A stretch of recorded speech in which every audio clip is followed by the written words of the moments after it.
Hello and welcome back to the Scenario 7 podcast YouTube channel. My name is Sam and this is week 14 of our F1 Fantasy show.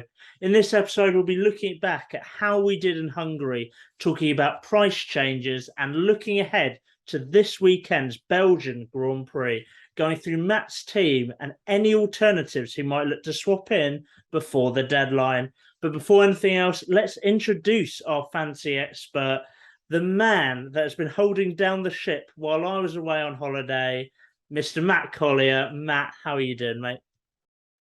I'm doing good, thank you, Sam. It's nice not to see a massive widescreen of me hosting it by myself. And yeah, it's good that you're back. How are you doing? Yeah, I'm good, thanks, mate. You did really well, though. It was really great for you to continue doing it while I was away. So we all appreciate that, bringing your expertise to our screens, even when I wasn't here. But before we get into looking at some price changes and all that, we're going to start by looking at how we did in Hungary and see where we sit in the Scenario 7 podcast fantasy table, starting with Performer of the Week, where we look at the person with the most points from the last race. I mean, in this case, it was 4 weeks ago, so it was quite a while ago. But in Hungary, it was, we'll see if I pronounce this right, Fakri Ajakusuma. That's what we're going to go. Fakri Ajakasuma with 254 points, who, despite getting a 10-point deduction after making a lot of transfers, had Verstappen as their mega driver, who I'm pretty sure on his own got, I think it was 132 points, which is quite insane. But yeah, he is the person who got Performer of the Week. Now to the top of the table, and will this man ever be dethroned? Andrew T. He was top when I went on holiday, and he's top when I've got back. And he's on a very impressive 2,683 points. He has been very solid this year. Matt, let's look at your team. 19th place in the table, 2,364 points. Without going into too much detail, were you pleased with your performance in Hungary? I'll say it could have been better, could have been worse. But yeah, still to be 19th considering my DNF records in these races have been. Yeah, I'm very happy, and yeah, I expected a lot of people to do Verstappen as their mega driver, and I think only a few people did. So yeah, still be in the top 20, I'm happy with. Yeah, no, it's still very, very solid, especially bear in mind I'm still pretty far away from you. I am in 40th place, pretty much bang down the middle. We've got 81 drivers in our league, and I'm 40th, so as close to the middle as you can get without being 41st. And I'm on 2,121 points. I got 140 points in the Hungarian Grand Prix, which pretty solid. It's not bad, ranking 31st for that week. Red Bull did most of the heavy lifting for me. They got me 63 points. And then the drivers that let me down, the main driver that let me down was Leclerc as my turbo driver. He didn't really bring in the points I hoped he would. And Perez as well, I think, could have done more. But back to you, Matt. Let's go more in depth with last week's team. So just to go through it, you had Alonso, who got you 12 points. You had Perez, who got you 23. Schumacher got you 8. Sainz got you 26. Leclerc got you 28 as your turbo driver. Ferrari got you 35, meaning you got 132 points in Hungary as your total. Talk me through your selection. Yeah, I would explain. It was like could have been better, could have been worse. I'll start with the positives first. For only the second time in this F1 Fantasy 2022, I had no DNFs. Only the second time, which is crazy considering Belgium will be game week 14. But yeah, Alonso did well. Perez did well considering where he started. And yeah, the main flaws were Ferrari. I paid a lot of attention to practice, and this is a stat for you. FP3 Hungary, Sergio Perez was last, and yeah, Red Bull. I was kind of interested to see how it was going to plan out, but I decided to get rid of Red Bull, and then I thought I pulled off an absolute blinder when they qualified 10th and 11th, and when Ferrari qualified second and third, especially as they call it Monaco without the boats. But Ferrari being Ferrari, just bottled it again, and kind of just backs up my my thoughts of Red Bull and Ferrari. But yeah, 132 points. As I said earlier, a lot of people got the same kind of drivers, so yeah, it's not as bad as it looks in terms of points. Yeah, it's not as bad, but as you said, after what happened in practice and the qualifying, to only get 132 can 100% be very frustrating. Time to look at some price changes. And as always, there have been a lot of fluctuation since the last race and will continue to be until the deadline, especially when you consider it's been 4 weeks since Hungary. How many times have we done this when there's been a 2-week break and there's been a lot of changes? This time it's been 4. So even crazier the amount of change we're going to talk about today.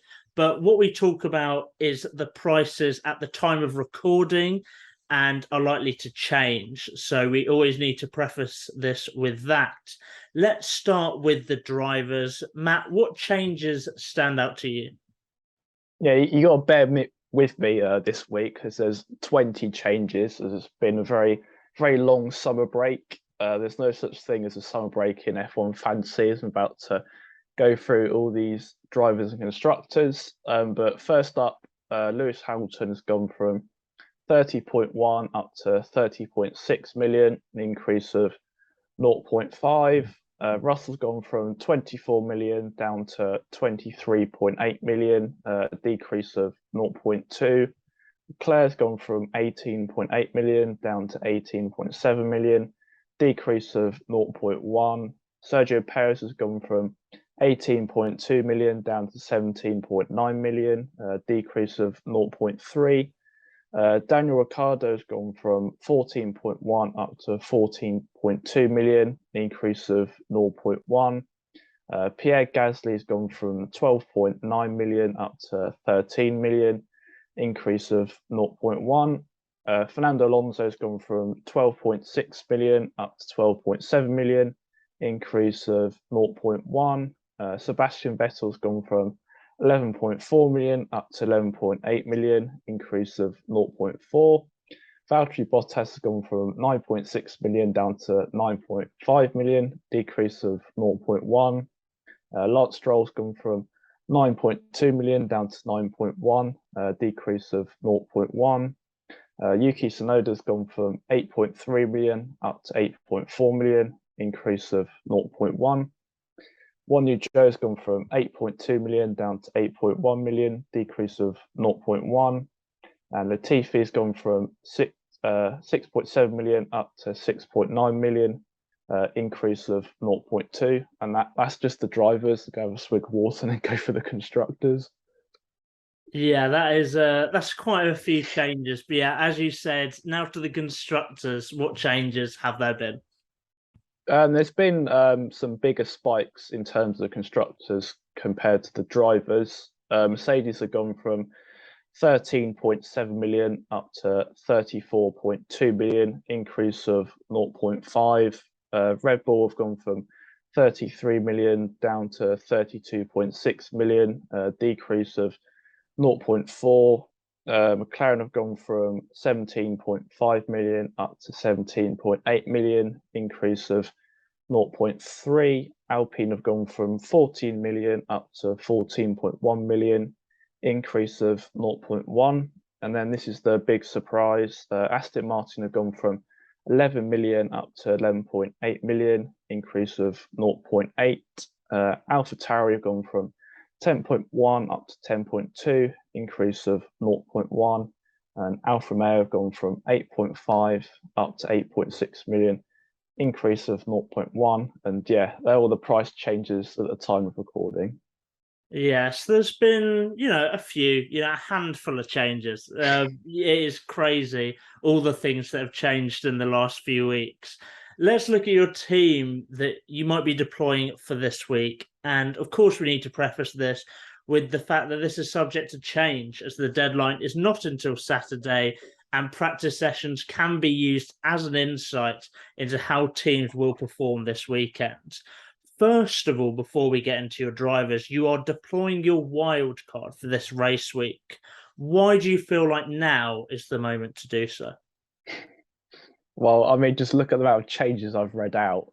20 changes. Yeah, I've gained a lot in terms of squad value. I've gained a lot. For example, I invested in Mercedes when they increased, Hamilton when they increased, Vettel when they increase, just to name a few. Yeah, you get 12 transfers when you deploy your wild card. So yeah, a lot of positives to take. And when we get onto my team, you'll find that all of the value gained has come in very important for my team.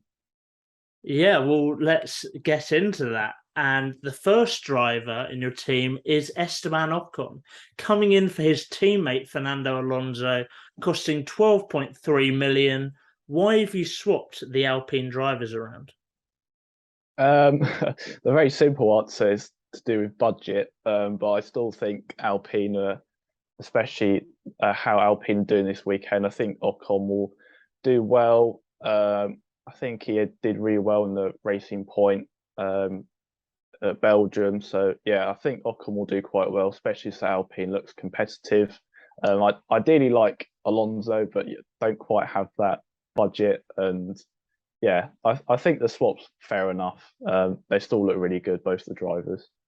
Yeah, Alpine are definitely a team that are very consistent and will get you consistent points. Seven-time world champion Lewis Hamilton also joins the roster at a very high 30.6 million. Did the regulation changes and his recent form sway you to bring him in? Yeah, that's one of the factors. Yeah, a lot of my budget is going to Hamilton, but this weekend he's got a qualifying streak and a race streak, and yeah, the fact that he's got more podiums than Charles Leclerc kind of says how good of a pill Hamilton is. That's why I've chosen him for my team. Yeah, some good points there. Mick Schumacher is one of two drivers who keep their place. 6.3 million. Why have you decided that he stays? I think he's got a point to prove. I saw an article saying, I think it was with Gunter Steiner, the reporter. The reporter said, "What does Mick need to do to get a seat for next season with Haas?" And Gunter said, "Get more points." That was how blunt it was. But yeah, I think Mick's got a point to prove, and yeah, he's been outscoring his teammate in the last few races with Magnussen loving to get wing damage with other cars. And yeah, we'll have to see how Mick does this weekend. Yeah, and now to a Williams driver who is a new addition. Alex Albon is coming in costing 7.6 million.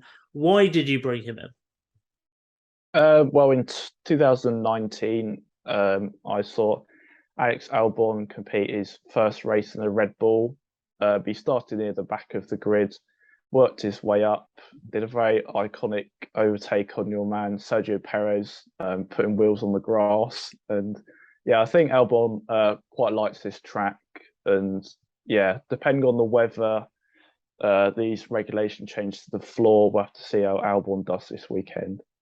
Yeah, and finally with the drivers, Charles Leclerc is the man that you've decided to keep his place in the team. And he also remains your turbo driver, 18.7 million. Why have you kept faith in Leclerc? Yeah, there's many factors to this. The problem with the turbo driver is you've only really got a choice of three, and that's Leclerc, Sainz, and Perez. Perez can have his kind of whoopsies, and yeah, his big whoopsie was in Austria because it was a sprint race and there were loads of points, and he didn't do very well. But yeah, Leclerc's got a qualifying streak this weekend. I saw him win his first ever Grand Prix in 2019 at Belgium. So yeah, I think he'll do well at this track considering it was his first race win here, and yeah, I see how it gets on this weekend.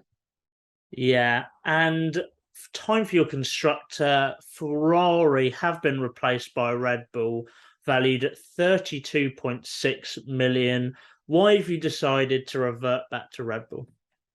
I think it's quite clear. Red Bull are just a lot better with strategy, and yeah, their drivers are performing a lot better. They have decreased in value by 0.4, but when you consider Perez has decreased by 0.3, I think it's more Perez is letting the Red Bull constructor down. But yeah, Red Bull do have a race streak this weekend, and yeah, Verstappen over the last three races has been flawless, and then Perez has been here or there. So yeah, that's why I've kept Red Bull as my constructor.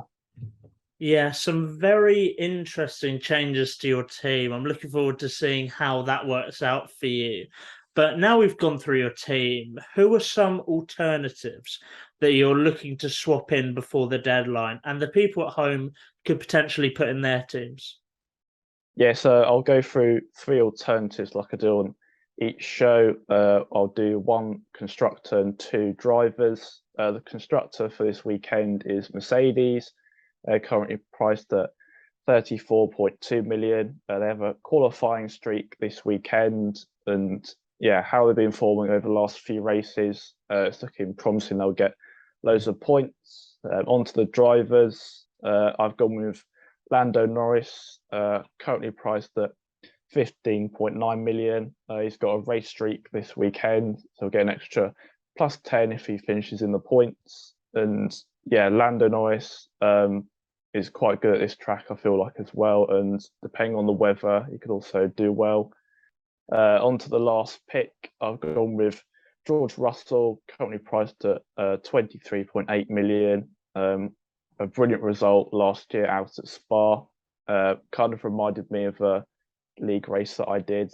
Very similar, very slow car, pulling a rabbit out of the hat, qualifying at the front of the grid. And yeah, Russell's very good in the wet, and especially with the upgrades Mercedes are bringing, it's looking promising for Russell. Yeah, I like it. Despite being in Belgium, you've got a Brit in the main team and you're recommending two Brits in the alternatives. So you're really going all out on England. That wraps up our video. I really hope you found it helpful. A reminder that the deadline for changes is a minute before qualifying, so make sure you get your team finalised by then. Remember to like and subscribe, follow us on our socials linked down below, along with our fancy league code if you would still like to join. Thank you for watching, and we'll see you in the next one.